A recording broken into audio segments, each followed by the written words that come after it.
គឺជីវិតស្នាផ្ដល់ឲ្យបងក្នុងជីវិតជាស្នេហាដំបូងដែលដកជាប់បាននៅក្នុងចិត្តមានអ្វីសំខាន់ជាងអូនមនុស្សបងស្នេហា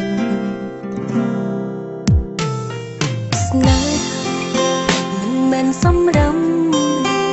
តែគ្មានចិនស្មងដូចជាខ្សែភាពយន្តឡើយ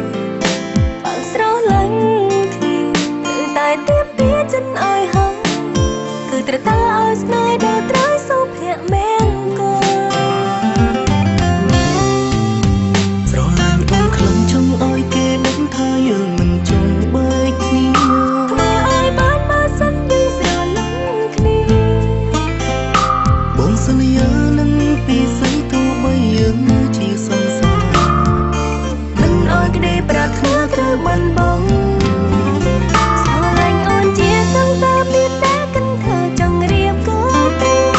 ស្រឡាញ់អូនមិនត្រឹមតែជាសង្សារត្រូវតាប់ស្នងក្តីស្រឡាញ់គឺចង់រៀបការស្នេហាត្រូវសងដល់ទីបញ្ចប់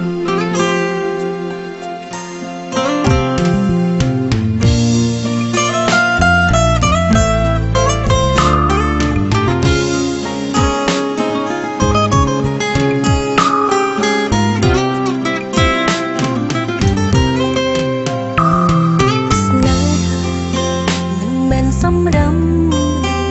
តែគ្មានចិនស្មងដូចជាខ្សែភាពយន្តឡើយបើស្រឡាញ់គ្នាគឺតែទៀបពីចិនឲ្យហើយគឺត្រូវតើឲ្យស្នេហ៍ដល់ត្រូវសុភមង្គលស្រឡាញ់អូនខ្លាំងចង់ឲ្យគេដឹងថាយើងមិនចង់បែកគ្នាធ្វើឲ្យបានបើសិនយើងស្រឡាញ់គ្នាបងសន្យានឹងពីស្អីទោះបីយើងនៅជាសង្សារមិនឲ្យក្តីប្រាថ្នាត្រូវបានបងស្រឡាញ់អូនជាសង្សារពីតែគិតថាចង់រៀបការស្រឡាញ់អូនមិនត្រឹមតែជាសង្សារ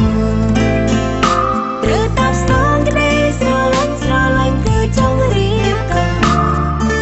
មកទៅនេះអានេះគឺតោះ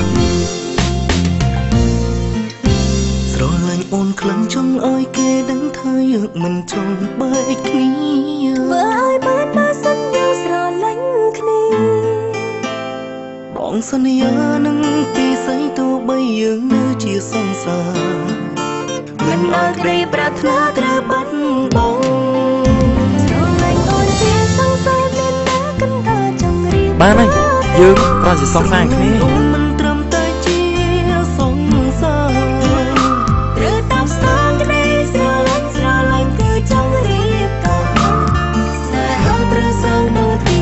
បញ្ចប់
ស្នេហាត្រូវសងដល់ទី